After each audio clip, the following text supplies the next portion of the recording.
I never thought I'd play football again. Everybody said I would never be able to play football again. And I'm freaking out here doing this. Nobody has ever come back from this type of thing. That is interesting because like we talked about like the negative of the made up competitor. In this case, that's actually a huge positive.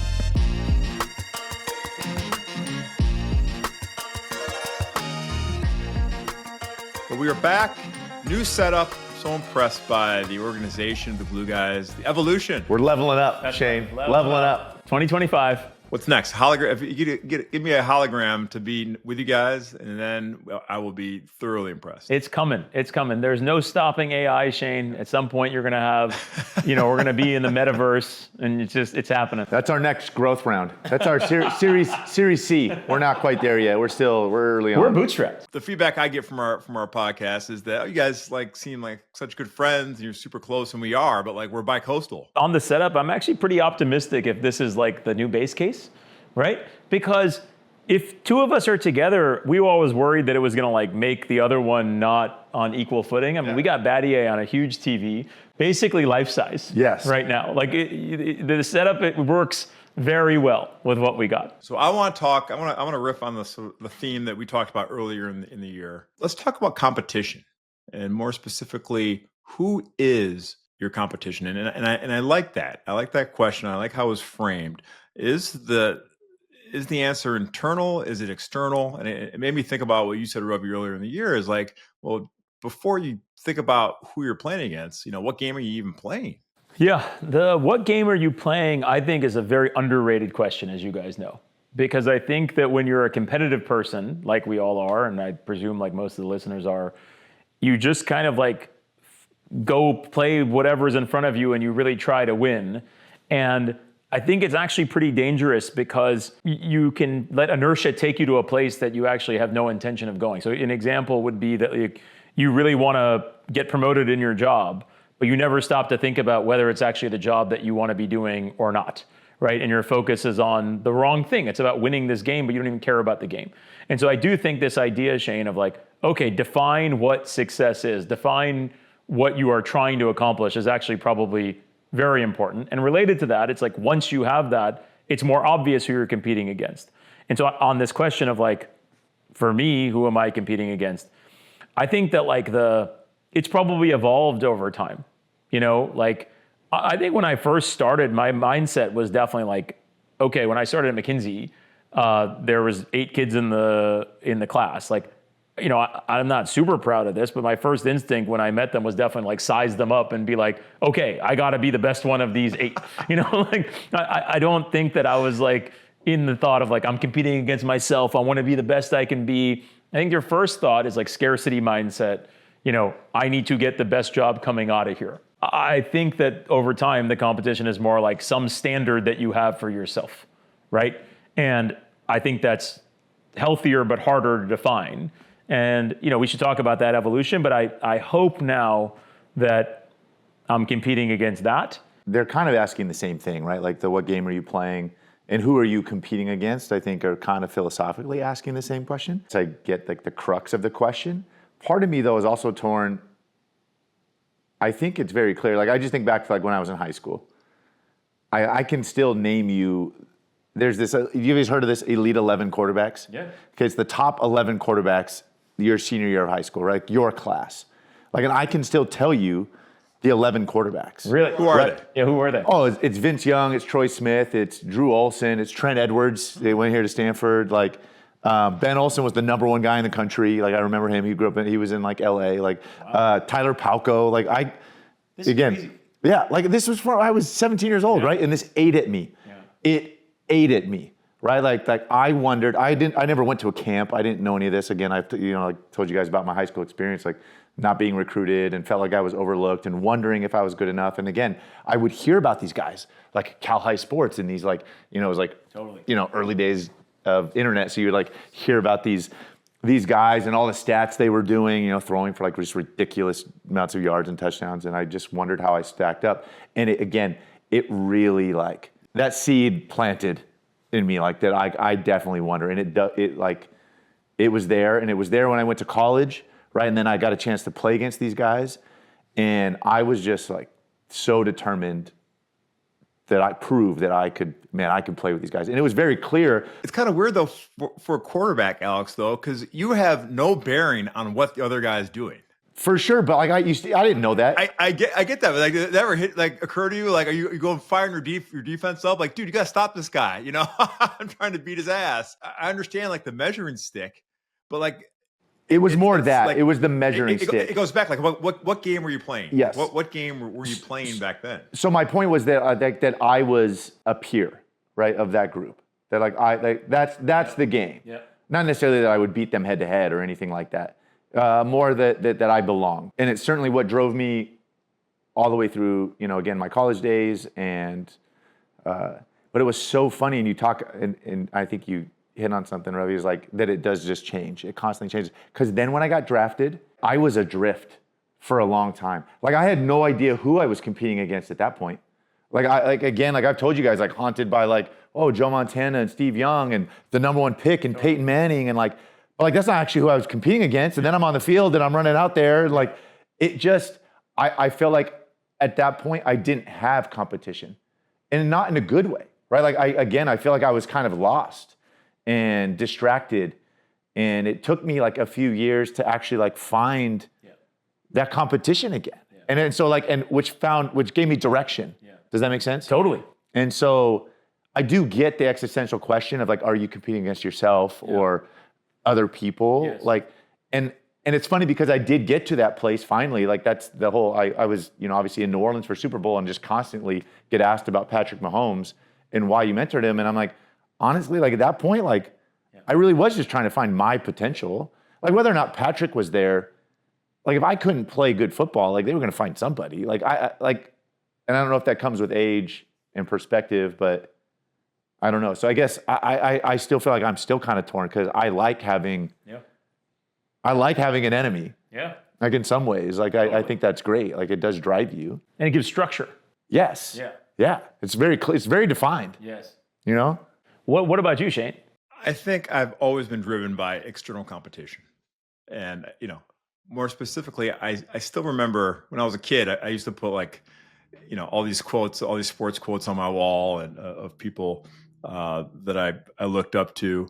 I remember in my bedroom, I think still today, there's a picture of like Nick Van Exel. and it was a Reebok ad, and it said like, you might be impressed by that, 50-foot shot I hit in the game the other night. Like, you should have seen the other 50 I made in practice the night before, And the other one I had on my wall, and it stuck with me because this is what drove me. And I was terrified. I was terrified of this person. All right. It was a ghost. And it said, somewhere right now, there is someone who's practicing and putting in the work and waiting for that time when they meet you. And when they do, they'll beat you. And like, that was like, oh shit. Like, I think whoever said this is right. Like someone is working right now. And when they meet me, they're going to kick my ass because I'm not working. And so like, that was like my main motivator to like go to the gym every day, wake up early, train, like do what I had to do. Cause I was so scared of that external threat, that faceless person, that ghost. Right. And, there wasn't one guy, I could name all the guys on my McDonald's team, but I was so scared of that one player. Did you know all the guys on your McDonald's team? Yeah. I played against those guys since I was 13. I relate to the ghost thing because I ask why if you knew those McDonald's guys, because for me, I didn't know the Elite 11 guys, and they essentially were ghosts. Yeah, for like sure. At that point, like they were like, I just read about them and I conjured them up in my head, these names, and they were like larger than life. And so they kind of did, to your point, like it did haunt in the back of my head, right? Like that was the driver. Yeah. Again, I think if I'd have been around them and maybe gone, like I had been able to size them up, like maybe that would have changed things a little bit. But it was almost bigger. I almost made them the worst thing imaginable. Totally. Like they were, What's more productive? Is it more productive to be externally motivated? Or is it more productive to be internally motivated? And what are the ramifications of that? Well, so this is interesting. I was like thinking back on my own career, and actually, as I think about it, like when I was at McKinsey, there was a guy 2 years ahead of me who had gone to KKR, and that was my standard. This guy's name is Matt King. I was like, okay, McKinsey Chicago. He went and got this job at KKR. People always talked about how good he was. I was like, I got to be like him. Cool. I go to KKR, and then I was in Capstone, and then the deal guys, the investment guys, like whichever those guys were, I had one of those in mind. I was like, I got to be like that, right? And then I guess to your guys' point, there were people like, and then when I went over to the investment side, there was people that had left and gone to companies. Like Scott Wagner went to GoDaddy. Okay, cool, I got to be like that. So I definitely had people, and these are people I liked a lot of the time, but like I had somebody who was like ahead and was defined. So Shane, I think to your point on productivity, it's pretty fucking productive to have somebody that's like, in your mind that you kind of know, whether they're real or they're a ghost, right? I think it's very tactically productive, to have that. I think if you really take the long-term view, it's going to have to come from somewhere inside. And so I almost view it as like a duration thing, which is, I think that you can get a lot done by having somebody on the bullseye or whatever of like that, But at some point, you're not going to have that, or I don't think it's healthy at a certain age to have that. And I think at some point, you have to become internally motivated. Do you think that only comes by going through that, though, to like ever get to a place where you're only internally motivated, which I agree probably from a larger life perspective is better. Yeah. But like you, as a kid, like no way. You can't start to think about your potential and where that is in life and like I want to be the best at something unless you're like at first you have to like win your little pond, like your classroom, like I'm the best in the class, I'm the smartest or something, and like then you gain confidence to look at the little bigger pond and like like I don't think you just all of a sudden from a young age or just. You guys are gonna laugh at this, okay? So when I was in 6th grade, they took a bunch of the kids that were in like the high level classes and they were like, let's have everybody take the SAT. Okay, so in the 6th grade in my like town, a bunch of 6th graders. You were like a gate kid, huh? So they had a bunch of us take the SAT, and there was like our whole district, so my middle school and then a couple of other middle schools. And anyway, they did like the reception for like who did well, and I got the second highest score. Okay. Now, the reason for this is not, it's not a good thing. I'm just banking this. Okay, hold on. The second highest score, and the guy who got the number one score, I mean, he whipped, but I was the second highest score tied with like 10 people. And the guy who got the number one score he kicked everyone's ass. He had like 200 points higher in 6th grade, and he was just like off by himself, okay? Anyway, I still remember the look of just disgust on my dad's face of just like, I cannot believe that this dude just smoked you, okay? And like, again, I'm like with this like whole crew of other people at number 2, and like there's 10 of us tied for 2, and this dude's number 1, okay? Anyway, so I still got this, okay? And I was at dinner last night with 2 people who like work in tech, and somehow this story came up, but like, what are the different ways parents motivated you? Were they supportive? Were they this? Were they that? Anyway, so I tell this story, and I was like, the thing that's turned out to be good is this person ended up in Silicon Valley and is like actually like noticeably like somebody who's like around, and like later I was so relieved to find that he was like actually smart, okay, like in life. And these people who work in tech, they're like, oh, what's his name? And I say the guy's name, and they're like, that was the guy that beat you? Like, he's way smarter than you. Like, you shouldn't feel bad about that guy. Like, he's like known to be smart now. And I was like, I wonder if it's too late for me to like call my dad, right now and be like, Dad, Holden, this dude who smoked me in 6th grade, he's like noticeably smart. You shouldn't have felt bad about it. But anyway, that was definitely somebody else who was in my brain, but he was so far ahead that I couldn't even compete with him. Anyway, sorry for the digression. Ravi, how do you really feel about that? Did that impact you at all? Are you still holding on to some things from 6th grade? From being 11 years old. You took the SAT as an 11-year-old? Yeah, a bunch of kids in my class did. How many times did you take an SAT before like high school? Once. Like, okay. Just the 6th grade time. They just like wanted to establish something. No, I just want this for just my own personal material to make fun of you. What was the race of Holden? What was Holden Karnofsky was a white guy. Okay. Yeah. Did he beat you in math? He beat me in both, and he beat everybody in both. And I'm telling you, I wish I could take a picture of like the way my dad was like holding the paper, after hearing Holden's score, just like this, I cannot believe this idiot. Well, obviously that stayed with you. So like, the ghosts that we were afraid, you were afraid of the same ghost. You were afraid of Roman Karnowski, right? No, Holden Karnowski, but yes, yeah. You like we all had these ghosts that were battling, and like I worked. Look, we all worked really hard, and I was very, very internally motivated. I didn't ever have to have someone tell me, "Hey, go work out, go wake up, eat right, go lift weights." I just did it, right? But like I felt like that was part of the job, right? I never looked at it as like, okay, I gotta be the best I can be. It was kind of implied because I wanted to make the league, and I wanted to have a nice car and a nice house, and that was the ghost I was chasing. And so like now, like I think it sounds like very wizened and advanced to say no, the enemy is within. Yeah, the enemy totally, is within. totally. But, I think the enemy's always been external. Shane, what were the differences, like if I take 3 phases, like your high school phase, youth phase, right? Like was it, again, to go back to your peers? Like is that how you thought about it? Or again, you mentioned the league, like you've thought about going to the league since you were young. Was it more of those guys? Like did you envision yourself competing and working to get to that level? And then like when you were at Duke, kind of same question. And then again, also as a pro, like, does that make sense? Like, did it change? Yeah. Or like, when you were a kid, were you thinking about like Charles Barkley and Michael Jordan? Like, that was like over my head. Like I remember a buddy of mine took me to the Palace of Auburn Hills, and I saw Michael Jordan play live, and we had like second row seats. That was the first time I ever saw Michael Jordan play live, and I'm just like, oh my gosh, this guy's unbelievable. I mean, like.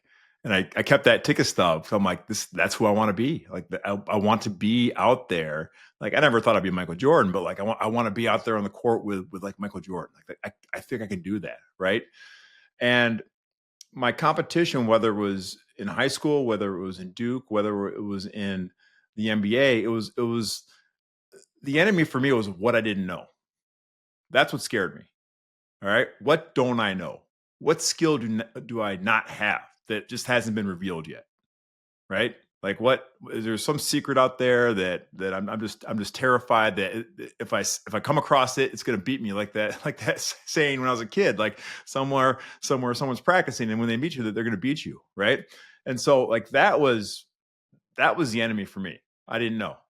All right, I never played against Tracy McGrady in high school, and so like all I heard about was Tracy McGrady. He was my classmate, top 5 player, and he's going to go to the NBA. I never saw him play. I'm like, oh my gosh, this guy might be like Jordan. Like, there's no way I can be that good. Like Tracy McGrady, And so I finally play against him. I'm like, oh, he's really, really fucking good. But it wasn't like he wasn't this monster that I had never seen before, right? And the same thing happened when I got to college. Like, I don't know how NBA guys evaluate college players. Like, I got to do everything because I'm scared. Like they may knock me on my lack of athleticism, and I'm not going to make it.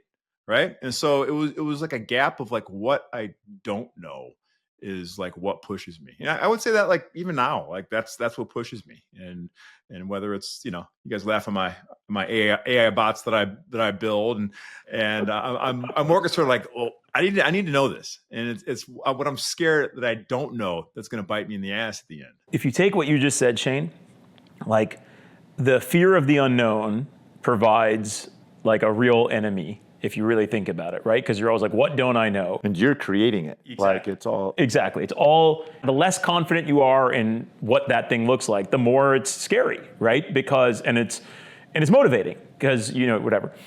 I think the thing that is reflected in and by the way, it's like a constant battle to be like fighting against yourself rather than fighting against like some external thing.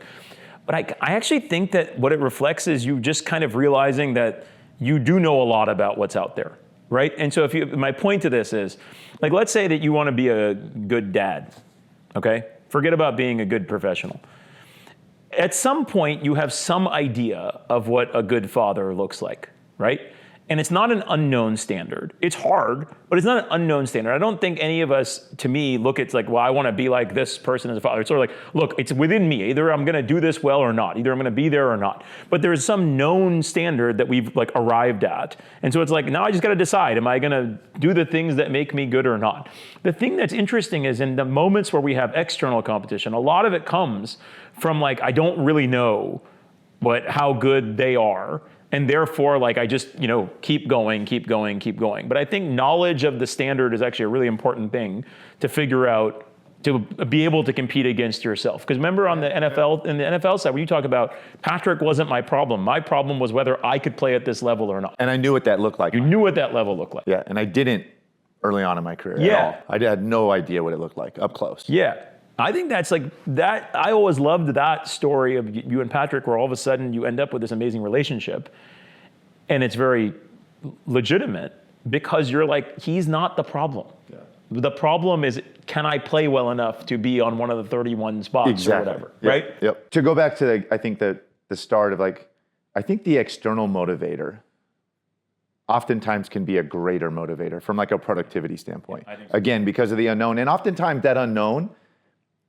You build that picture based on your own insecurities, right? Like totally. You know what I'm saying? Like, so it's unique to everybody because it's like whatever you're insecure about, like that oftentimes is like what this like ghost thing looks like, and it drives you, and it can be consuming, right? It can really push you in, to a level of productivity. I think to go do great things, but I think again, like oftentimes you probably lost some perspective there, right? Like bigger picture. Back. Alex, how do you think of you're towards the end of your career? You've come back from this horrific leg injury, right? Yeah. You're at the end of your career. You're not as good as you once were, right? Yeah. It just physically, you can't move the way you used to. You're just a little older. It takes you a little longer to recover every day. So, like, where does that come into play? Athletes have a very different experience because we die 2 deaths, but like how did you think about the external motivation or the internal motivation when your skills started to erode? Yeah, it was honestly, it's funny you bring that up. It was really hard for me to deal with my leg coming back and like putting on cleats, and then again obviously practicing and playing in games, especially because I was the most affected by my mobility by far with my leg. Yeah. And yet mobility was like one of my best strengths my entire career. It was like what I could hang my hat on. Like totally. I never had to train mobility. Like I had that. That was like one thing I had always. And then all of a sudden that is gone. Right. And so it definitely was kind of like a look in the mirror multiple times and like be honest with myself on, could I do this a different way?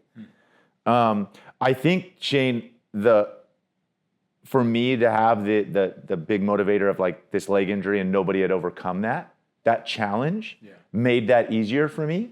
Like I do look at, aging QBs and like Aaron and again, he had an injury but like he's 41. He's definitely declining. And like, this is a guy that's won 4 MVPs.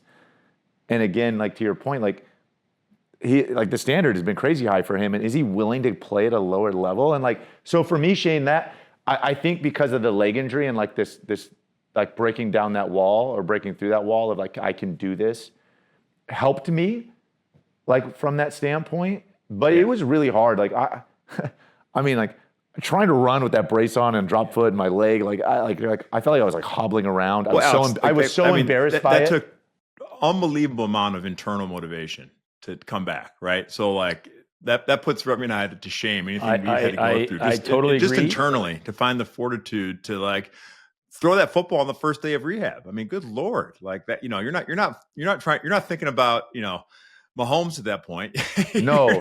No, but I was very self-conscious. It just was so different, right? Like I definitely had to adapt, right? Like that word is something that like, again, I think I took pride in at that point. Like I've got to adapt my game. Yeah. And it was so weird to be that old. Yeah, totally. I played football so long and like, I got to adapt my game. And again, so much of it was like, well, stick me in the shotgun and like, I can do these other things. I can beat you at the line of scrimmage. I can pick up protections. I can get the ball out and just like spit it. And And is that good enough to play winning football?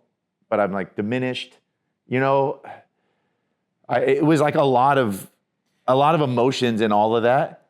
But again, I think the thing that made that for me, I was able to overcome a lot of that stuff was, again, just this idea that like I never thought I'd play football again. Yeah. Everybody said I would never be able to play football again, and I'm freaking out here doing this, right? Like, nobody has ever come back from this type of thing. That is interesting because, like, we talked about like the negative of the made up competitor. In this case, that's actually a huge positive, right? Like yes. You creating this fictional thing, right? I mean, this fictional character of the person who couldn't come back from the leg injury. Like, I'm going to beat that guy. I'm going to be the only one that's ever done that. All of a sudden, there's like so much goodness in your life that's created from that. And so I agree with you from earlier on, Shane, like it's not as simple as like it's good or it's bad to be externally or internally motivated, because that's like crazy internal motivation, but you had to like create a fake enemy. Ravi, is there any equivalent in business where internal or external motivation erodes so much that you're no longer effective as a business person? Totally. Yes. I think in the job I'm in now, there's this guy who is amazing at it, a guy named Jim Getz, okay, who was a Sequoia partner for a long time. And he was the one who did the WhatsApp investment, you know, from a long time ago. And he's just a legendary investor. And he has this language that's used a lot, which is, if you want to be good at this for a long time, you're going to have to repot yourself multiple times. So what do I mean by that? Like, the world changes a lot. So the things that you did that was a good investment 5 years ago, like, it doesn't, knowing that space well doesn't matter anymore. Like, if you think about the moment we're going through right now, right? Like, AI is totally different. It's totally different. All the companies are different. The founders are different. So it used to be that a salesperson would start a company, then it was an engineer would start a company. Now it's a researcher starting a company. Like, your ability to evaluate whether that person can build the team, that's different. The technology that will win, super different. And your ability to win the investment. Like, you know, the business I'm in now is very competitive. Like, every investment that's good has 25 people chasing it. And your ability to convince the founder that you're the best person and you're at the best firm to go and help them, that's like a constantly evolving thing. And so, Shane, I would tell you, like, it definitely diminishes. And the longer it's been since your last hit, the harder it is, right? And so the ability to like repot yourself and the motivation to repot yourself and to go start again and learn something new, you have to keep doing it. And this like adaptability point is so real, because all the advantages you had before all of a sudden are something somebody will use to deposition you. Wow, you know, they were good at SaaS. They're a software investor. You know, this is new. And so, you know, for me, you know, the fact that I operated, sometimes people are like, oh, like, you know, you don't want someone who is an operator. You know, you want someone who actually has seen this before. I mean, so there is a constant adaptation, and there is like a very real diminishing that's happening. And then related to that, you can get overconfident in your point of view. Like, some of the stuff that I know from operating is kind of dated now. And if you don't go and keep on learning, the stuff you're saying, somebody starts rolling their eyes at. I'm like, okay, yeah, I know, I've heard that before. And so, I don't know, figuring out the timeless versus the stuff you got to update is a forever thing in my business. And do you learn these new skills, these new tools because it'll make you a better VC? Or are you doing it because, you know, someone at, you know, a competing firm is doing it? You know, back to the internal motivation. Like, what's pushing you to learn those skills? So I think that there's two very real different things.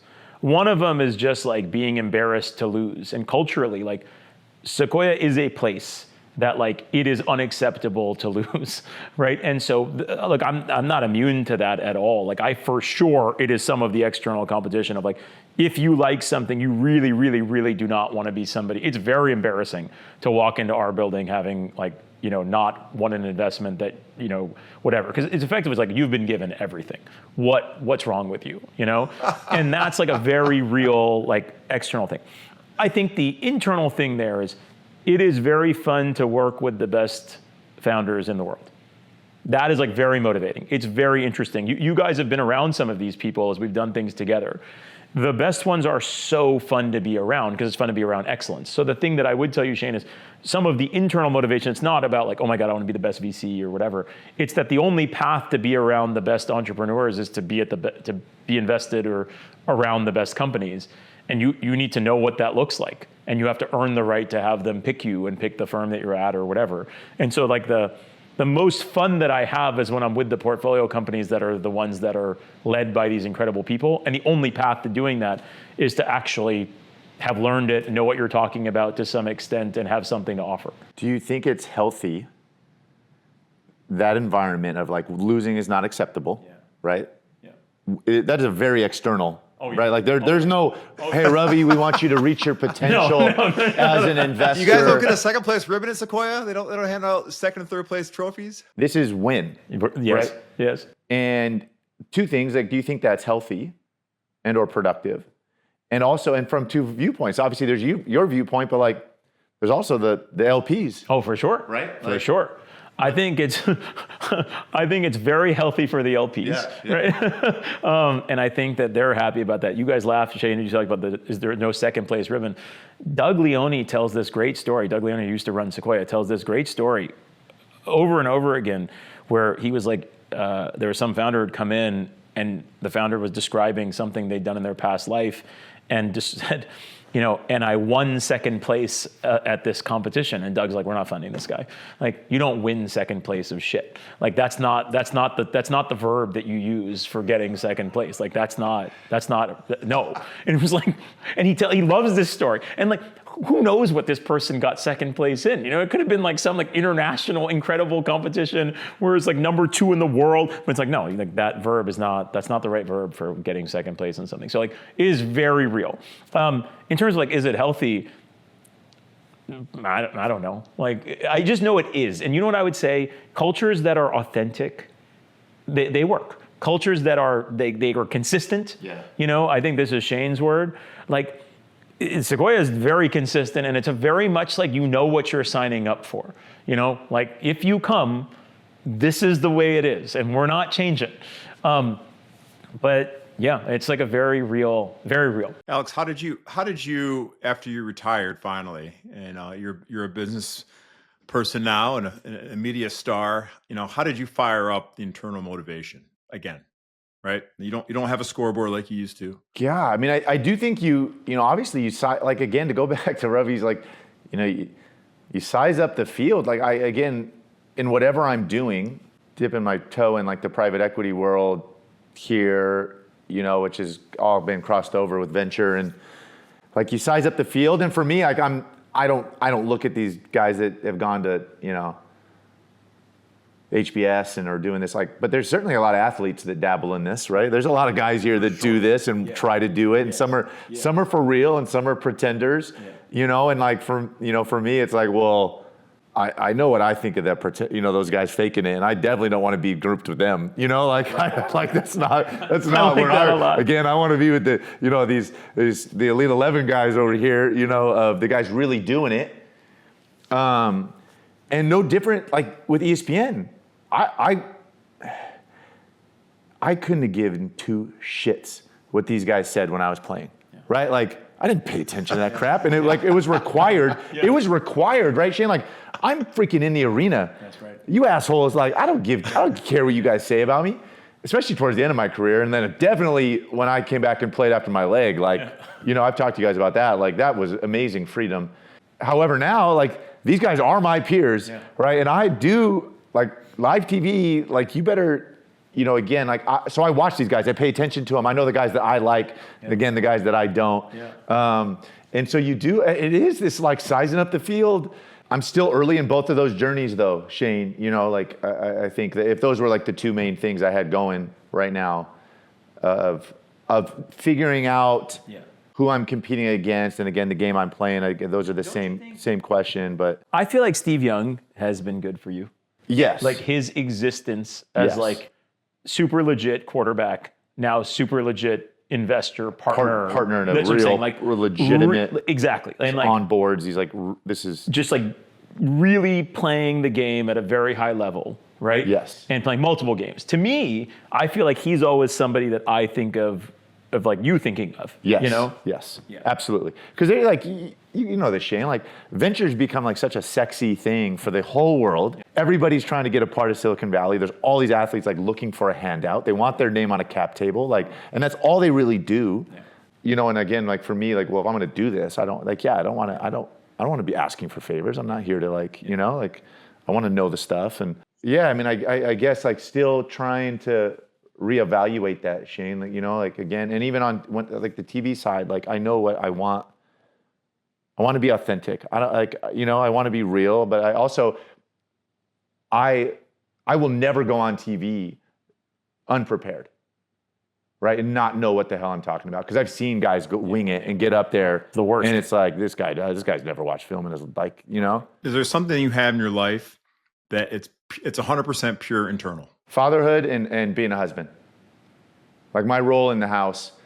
Because they're my offspring. Yeah. I need to be the best dad I can be for them. That is so different Totally. than like what your boys. Exactly. Like, you know what I'm saying? Exactly. Like it is so unique to me. And then again, with Elizabeth and like being a husband, I know, again, like the best husband I can be, and I know what that looks like. And then again, like that's just, you're just constantly trying to live up to that. You know, in a good way. I actually think, honestly, Shane, you tell me, I think I 100% agree that like the canonical example of fatherhood, right?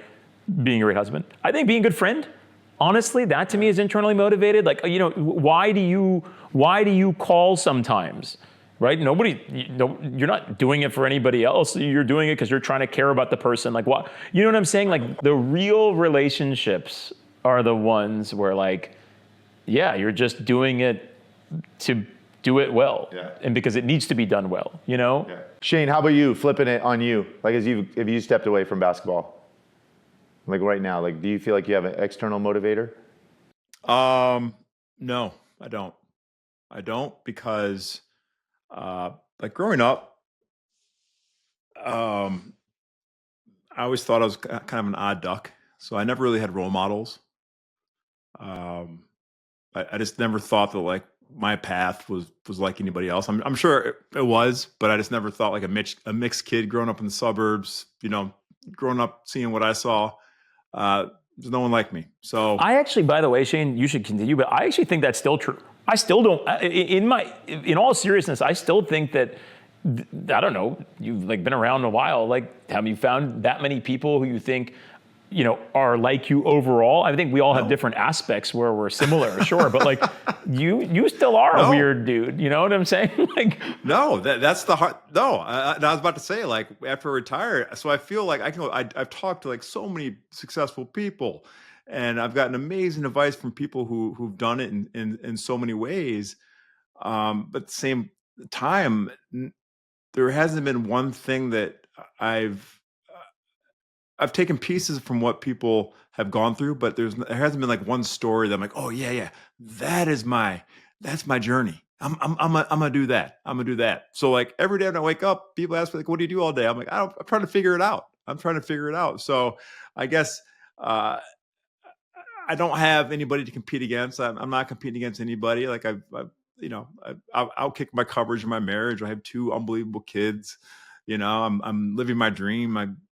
Single digit handicap golfer. Like, man, like I'm so happy with my life. And so like, to conjure up kind of like fake enemies like that, I'm not going to believe it. I'm not going to believe it. Would you welcome a new external motivator? Like, do you like not having that now? Is it just it's a phase you're in? Do you think you'll have at some point something will, an itch will come? It's hard, I mean, I always go back to Kobe, the competition with Kobe was so pure, and I loved playing against him, and I didn't like him at all, and he didn't like me, but he kind of respected me, and I obviously respected him, and like I knew like that was the purest like form. Like he was the guy that I was thinking about when I was a kid.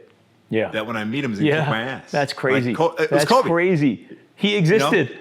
He existed. Yeah. He existed, and so. It sounds cliche, but like, I don't know anybody or anything could ever feel like that feeling that guy made me feel. Did you, Right? Ravi, did you have, was there any of this in the operating world? I mean, obviously some of these tech founders and operators are larger than life, and even on the investment side, the same thing. Like, does that There's at all? no, because it's, I was just going to say, it's so interesting. I've had people for sure I've looked up to, I've put on pedestal. Some of them I've met and they're no longer on the pedestal. You know what I'm saying? And some of what you gain your own confidence in is sort of like, okay, they don't have something I don't have or whatever. And then some of the people who are better than me, like I've given you guys this example, like the founder of Sierra, along with Clay before, Brett Taylor, Clay before, these guys are so good. Like there's many ways where I'm like, wow, I'm just not going to catch up to them on certain things. And Brett is this funny thing where like Clay, I've always said, oh, but he's more of the technical background, and Brett like has done the technical thing and the business thing, and so they both have these things where I'll just feel like I won't catch up. But it's not. It doesn't create the same motivation that the Kobe thing had. The thing I was thinking about for you guys. Have you guys heard of like sports as basically life, but like compressed, right? Like you don't really have something in life that is resembling of like head-to-head competition, physical, mental, like, and what you do in the season or in the game, it is just like, it's like a life, but it's compressed into like this really tiny thing. Yeah. And I don't think you actually have that in the outside of that world. Now there's costs that come along with you guys having gotten that, like it's easier for me to find motivation than it is for you guys now. But like, no, the intensity of what you dealt with, I don't think exists. Because even at Instacart, when we were like in the midst of it with Amazon, it's not the same thing. It wasn't? It's not as strong as what you said. No, like I mean, I was. Yeah, but you guys were. It was the war, right? It was of like course, war it was room. the war. It was the war. It was the war, and it was everything, and it felt whatever. But I'll give you this example, and I read this one time. Alexis Ohanian. I don't know Alexis, but apparently when he got married to Serena, he told this story of like, he's a founder of Reddit. I mean, he'd done a lot of stuff. He was like, I always thought I worked extremely hard. It was a big part of my identity. He's like, and then I watched Serena. And he's like, I watched her practice. I watched her work. I watched how many hours she was in the day just like doing this. And he's like, and I'm like, this is a completely fucking different level. And I will tell you, like, I think that we worked so hard in Instagram. We cared and we were in it. I don't think it's the same as what you're describing with Kobe. It's not the same as you coming back from your leg injury. And that's from somebody, I wish it was. I want it to be. I would love if I could tell you guys it's the same. I just don't think it is. So on two things, and I guess I agree, like that, you're even the Amazon thing, like the time horizon is so much longer on that battle. Whereas like it's a Tuesday night and Shane wakes up in the morning and he knows he's playing whoever that night and like the Lakers, like that friggin' thing is coming and that clock is counting down, and like there is, again, the stress and anxiety that ratchets up for that, and you got to take yourself to a place, right? Like for these experiences, and no different in football. And again, like it baffles me, right? Like Super Bowl just happened the week leading up, and it's all about the mystique of the Chiefs and especially Patrick, right? That he has this intangible quality, and people already arguing he's the greatest of all time, right? He's been to 5 Super Bowls under 30. Nobody's even come close, And then he loses it and doesn't play well. It's like a poor outing. And like the next day you wake up and he's like the GOAT debate's not even close. Like he's not even in the conversation anymore. Like what are we talking about? And it's like one game. Yes. And like the life and death of that, like that emotional ride, one day. Of that. And that's as extreme as it gets, certainly for football, right? To play in the Super Bowl and whether you play great and you're the MVP as a quarterback or you play terribly and you're the... Look at Tatum. Tatum wins the finals, right? He's been dying to win it. Then he doesn't get MVP, so it's like he has this crazy peak. Then they bring him down a little bit because Jaylen Brown gets it. Cool, but he still was the champion. Then he goes and he makes the Olympic team and Brown doesn't, so he still gets to feel good. And then all of a sudden he never plays in the Olympic team. This is so tight. And I think your point is like, it's a time horizon thing. It's just the intensity is different when it's concentrated the way you guys dealt with it. And like, fuck man, I wish. I like what you said about the sustainability of intensity. And that's something as an athlete, you don't really think about. because the shelf life is so short, right? The shelf life of a corporate executive, that's a long freaking time. Totally. Right. And so if you have like the intensity of, you know, of Bezos, most people burn out, right? After a couple of years. Do you guys think it's important though? And and I guess I feel like I'm in this, right? Again, transition away from football and not having all those, like just living by external motivators again, and the win-loss every Sunday. And maybe I need to be more conscious of curating some competition, right? Like, like a bulletin board. Like I need to get my own bulletin board going, like material. Totally. But maybe, I don't know. Like, do you know what I'm saying? Like, is that unhealthy or healthy? No, but like, don't you think though, like Alex, you don't care. Like you've already had people say bad things about you, right? And so like you can go on Twitter or X, yeah, but or a new one. I'm saying like social media, a new. people will dog you out, and you're like, yeah, whatever. Like, so I think it's different for each person. Like, look, my impression of the two of you is that right now Shane doesn't need it, and you do. I think you want it more like an external motivator than Shane does, and I think he might at some point. But you know what I'm saying? Like, I think I like the definition of it. Yeah, and I don't mean you need it like you need external competition, but I think he right now, when we ask him, will be like, yeah, but like, don't you want a chip? And he's kind of like, nah, I'm fine. I think that like the thing I struggle with is like this portfolio approach. For sure. The dabbling. Yeah. Remember what Shane said when we were the dilettantes? Shane was like, maybe I am a dilettante. Yeah. I do think when he dropped the I'm a single digit handicap, I'm so happy with my life. I'm like, man, I wish I was a single digit. For everybody out there, he's a sandbagger, by the way. Yeah, I know. But Shane, do you think when you write the book next year, you're going to be like looking at the rankings of where you are on the bestseller list? Yeah, good one. Yeah. I wish I was better than that to say like, no. I think you're going to be in it. This is such a personal journey, and I'm just I don't care if I win or lose. No, like I'm a competitor, and like so if I see Martha Stewart release a cookbook, I'm trying to beat Martha Stewart's ass. Okay, and that's just how I've come up. Do you think we need a Glue Guys bulletin board? Maybe like the crux of this is like fucking A, like what is our competition? Yeah. That's kind of interesting. That's kind of interesting. Should we put like Patrick O'Shaughnessy on it? Like Patrick has all these listeners. We should be beating Invest Like the Best. I do think one of the things I actually am curious about for you guys. Do you think your kids, do they realize that you guys were like working so hard and resilient? Like what do they see when they see you guys now? Because you played earlier in their lives, right?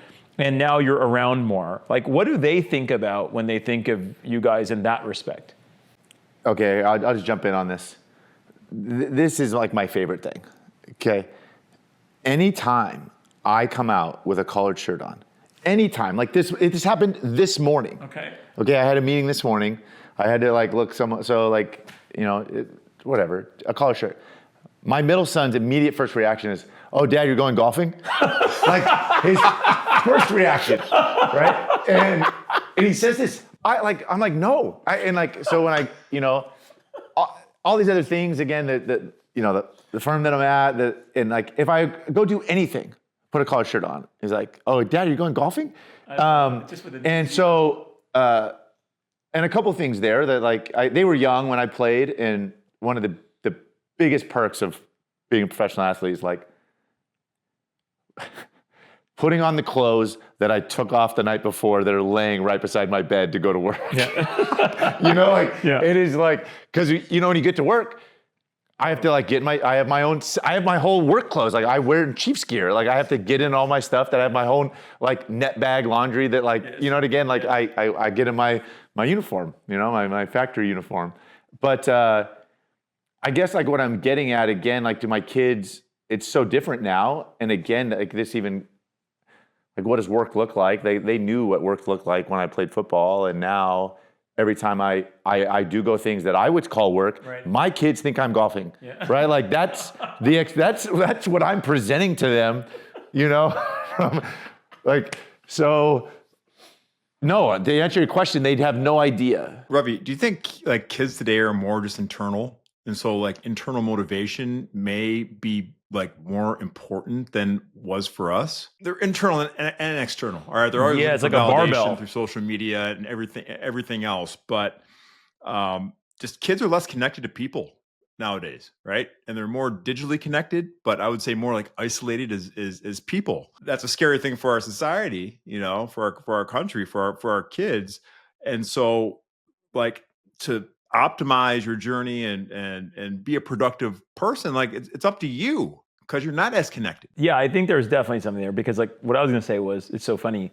I don't know, I have like a full-time job that I'm gone for, and I don't think my kids like care. Like they don't notice that I'm working. You know what I'm saying? Like for them, because it's like their lives that matter to them, and all they notice is if I'm home, right? That's the only thing that they notice. And if I'm like where they would notice it is if I was gone all the time, like for dinner. Then I think, or if I was traveling all the time, I think they would then be like, oh, like dad's like not around. But as long as I'm like around, there's no notion that I'm of like me working a ton or hard or whatever. And so I say that in that like, and even when I am like in these periods around like an investment where it's like really crazy intense and all this stuff, they're thinking about their own lives, like you said, Shane. And so I think that what you just said of like kids are focused up here, I think that's true. I don't know yet on the internal external point you're making because my kids don't have phones because they're so young, right? But like I think once you get a phone, aren't you kind of like? I think it's more external. I think so, right? Like once you get a phone, and maybe they're like fake digital relationships, but I think you're like crazy externally oriented once you get a phone. I don't know. Like I said, my kids are young. I don't know. Even as a family, do you guys not think like? Instagram is like this giant external. Oh, look how happy they are! Look how great their life is! Look at what they're doing! Yes. Right? Yes. Like, Yes. yeah. Yes. You know. And So is internal motivation the antidote to that? Oh, it would be much healthier in my perspective. Yeah, I when think it comes you're to right. that stuff. Yeah. Yeah. Is that the antidote? More internal. Yes. More, hey, like I can't do it for you. You got to want to do it, right? I can give you all the tools that you have, all you need.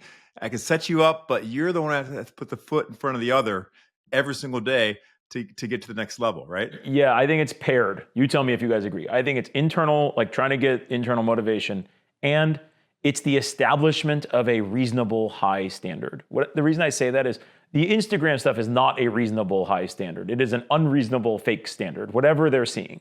And I actually think a lot of what provides like goodness is like something that is achievable but difficult, and they have to know what's real, And I think, because like, let's say your standard when you were coming back from the leg injury was, I want to be as mobile as I was before the injury. You're like chronically going to be disappointed, right? Whereas if the answer is like, no, I want to play at a high level, but understanding that my game's going to be different. That's an incredibly difficult standard, but at least it's plausible. Yeah.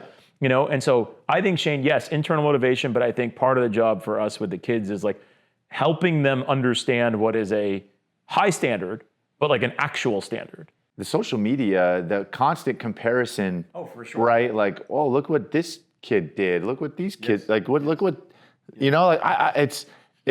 I'm just even like my own, I struggle. Yes. It's like where does competition come into this? Like, you want your kid to like want to win because winning's fun, right?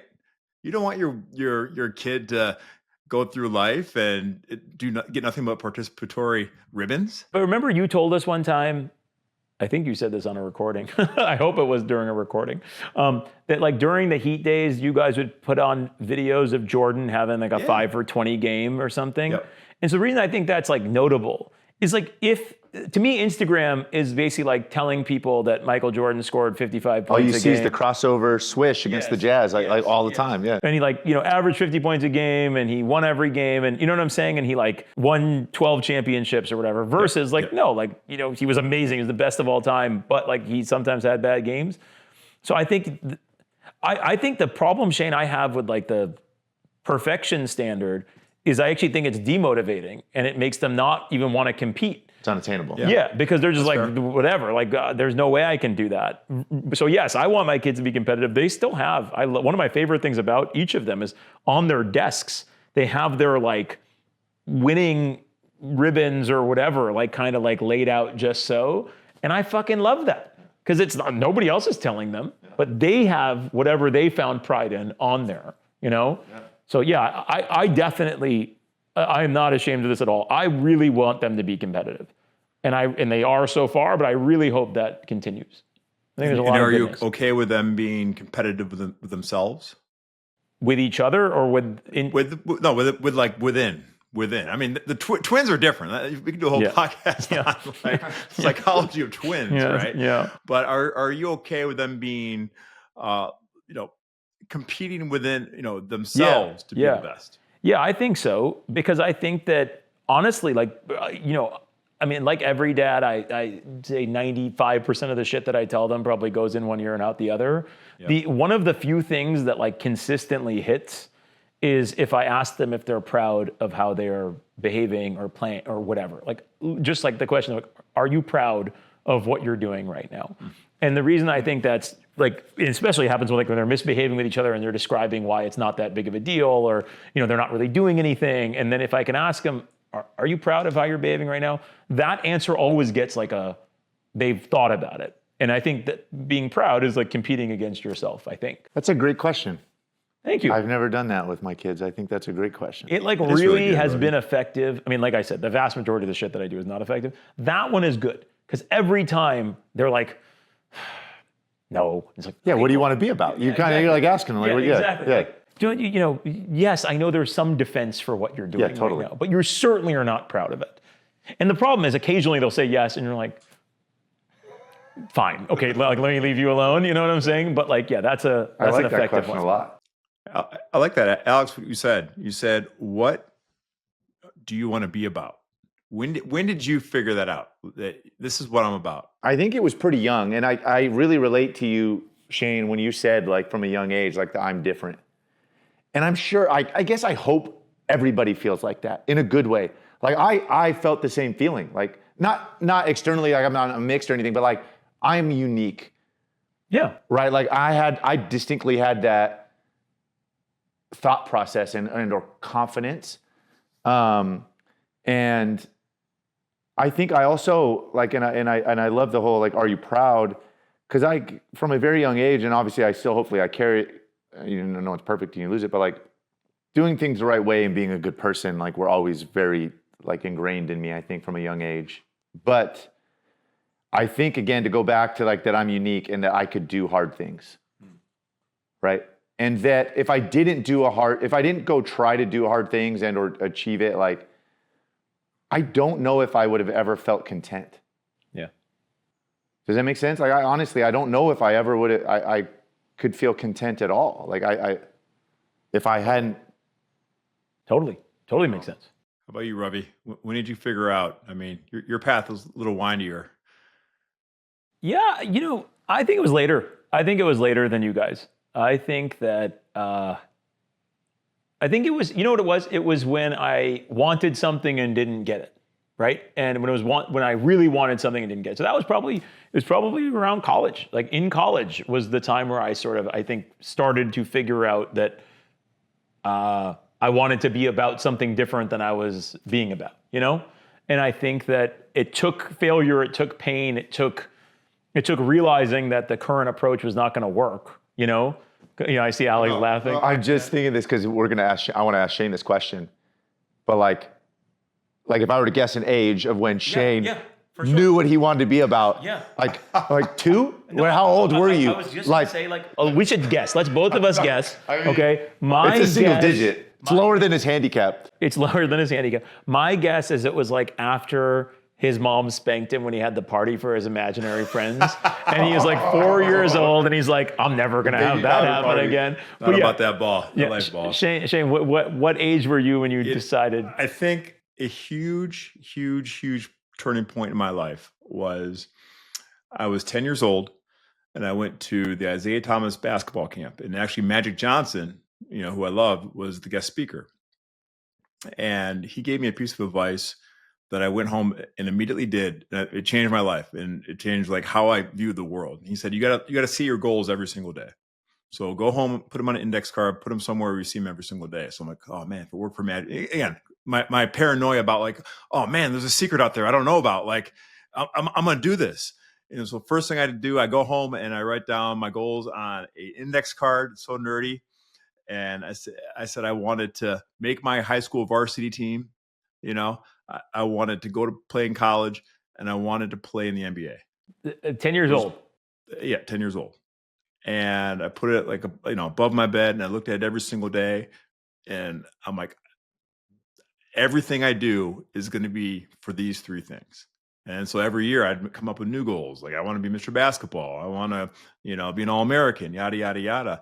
And so, it changed everything. I was 10 years old. I'll never forget it. And so from that day on, like, everything I did was to get like one step closer to those goals. I mean, Magic's literal advice to you as a 10-year-old was to create an external, like, reminder for you to look at every day about your goals, right? Like, again, like they were somewhere in your head, but he made you think about them and write them down. And again, the power of external motivation, right? And competition. And again, you, like, as a 10-year-old, to think that you wrote down varsity basketball, college basketball, NBA is crazy. And you did it. And like, do you think that is just coincidence? I didn't want to find out if it didn't work. That's crazy. Crazy. I think that's my woo-woo manifestation, but in like, me. Like, I think so this is the to go to your Detroit Lions again at ESPN. We've done so many specials on him. Amon-Ra St. Brown was like the 16th receiver drafted that year. Yeah. He writes down all 16 multiple times. Yeah. Every receiver drafted ahead of him. And he does it, it's like a ritual. It's like taped in his locker room. He redoes it every year. Totally. Like, and again, this just like external reminder. These guys are the end, like, you know what I'm saying? Like, these guys, the same list. And he is a all-pro receiver, right? Who was drafted in like the 4th round or 5th round or whatever. Like, I mean. It's amazing. Shane, I have 2 takeaways from what you said, though. One is we got to have Magic on at some point. And so we can tell him, like, hey, you're responsible for Brother Battier's career. That'd be good. Commander's owner. Commander's owner. We talk a little Commanders. Okay, yeah, that's good. Maybe you're the guy to get. Yeah, and then the other thing is the Kobe story is really messing with me. Of like the ghost existed, like that's crazy, dude. Like I'm just like back to this idea of like you grew up with this idea of there's always somebody working, and he's just gonna try and kill you. And like that's actually true about Kobe Bryant. He was always working. Like and he was like living in fucking Italy. Like it was like it's actually what happened. And then you like meet him in the NBA and like all he wants to do is like go up against you and kill you. And like he was 1 month older than me. So the same age. Like and I that knew. Is nuts. Yeah, and go back to your like sports or life, like metaphorically kill you. Right, like an assassin. Like he took this, like the Mamba, mentality. Yeah, and like it's so weird because like you're like a kid and you're thinking about it, and then it actually happens. Like where you do it, and then like that's why sports are crazy like that. Like when I'm like competing for an investment with somebody, it's not like this guy was studying when I wasn't, and I was thinking about him as a kid. Like that's not how it works. Do you think, again, I guess for people out there, and even myself, I'm just thinking about like even your practice of a card, Shane, do you still do that? Like, do you think that would be healthy to do? And I'm not saying they have to be external, but even just like writing down what's important. Who are you competing against? I do that every day in my gratitude journal, and I remind myself what I'm about. And I don't really have like hard goals like I used to. Maybe I should, I think Glue Guys, top 10 podcast. That should be a goal. Let's go. And that's probably, to be honest, probably part of the reason why I'm kind of blasé and wandering, to have hard and fast goals, to hold yourself to, right? And say, no, like I believe in this and this is important to me, important enough to write down and look at and think about every single day. My goals are a little more, nebulous, I guess you could say. I want to contribute. I want to challenge myself to learn more and be better. And I want to be part of community. Those are pretty like vague, vast goals, and they're great goals. And I work towards those. But that's a good point, Alex, to maybe get a little more concrete. I think it would help me. I've never done it. I've never done it, but I even think now more than ever, like I think it would help me, right? See, maybe it would. My thought is actually somewhat different. So in the spirit of like, Because you're in disagreeing with it. you You're guys. in it. Well, yes, but I also think that like this is where I always come back to like, you just gotta know what game you're playing, and it doesn't have to be the same game forever. But doesn't the list you create define the game you're playing? Like that's my point. Like, but if you like really go meta on this thing, I'm kind of like, if Shane is okay right now without a defined list, that's okay. well, maybe the number one thing is like keeping my list undefined is my exactly, point. right. Like, no, Yeah. I'm saying you curate it, you that give makes it thought. Like I think I would need this potentially because I do feel like again this like portfolio problem. Like it's just too many. I joke with you guys like too many balls in the air. I'm not even sure you have a problem. And to your point, Well, like I could define. you could write that. And if the point is you should be affirmative about what you're doing, I'm good with that.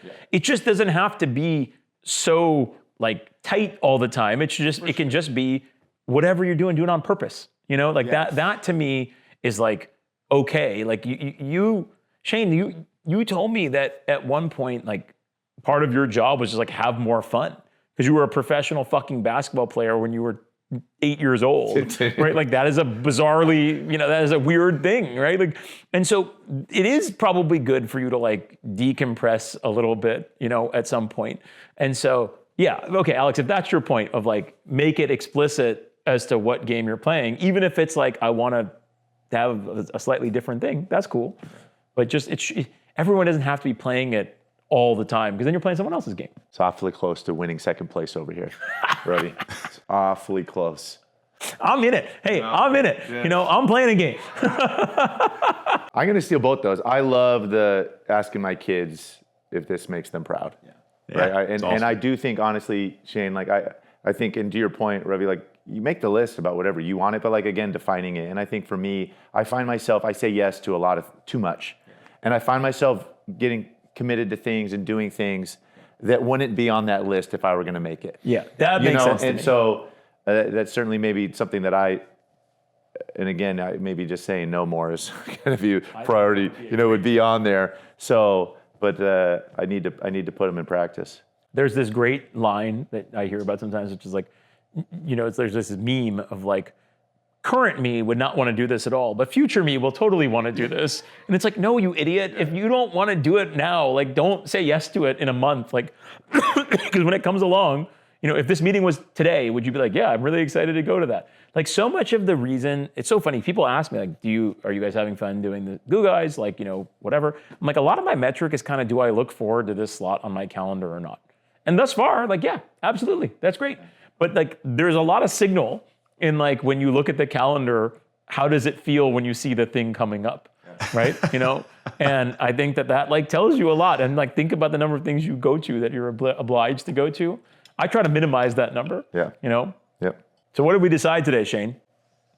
What did we learn? We revisited what game are we playing, right? Very important to define that. And once you define the game that we're playing, now who are we playing against? Who are the players in the game? And for us old athletes, it was easy to define. The ghosts that we sometimes met in real life. In business, a little more nebulous, but it's a longer game. It's a longer game in the corporate world. I think the other thing we learned today, Shane, I think is this. It's easier to be internally motivated when you know what you're shooting for versus it being kind of like unknown. Because I think that the unknown, you can create more of like the competition, of, okay, well, I don't know exactly what that is, but that's what I'm going up against. I think once you kind of know the goal, it's easier to be internally motivated against some standard and easier to remind yourself. I remember when I was at KKR, like sometimes I'd be thinking about somebody else doing an investment, like, oh my God, I got to do one. And I literally would have to like say out loud, like, you are running your own race. Like that doesn't matter. And it reminds me of your stuff on, being a good quarterback. Yeah. It's like, it doesn't matter if the other person is good. It matters if I'm good.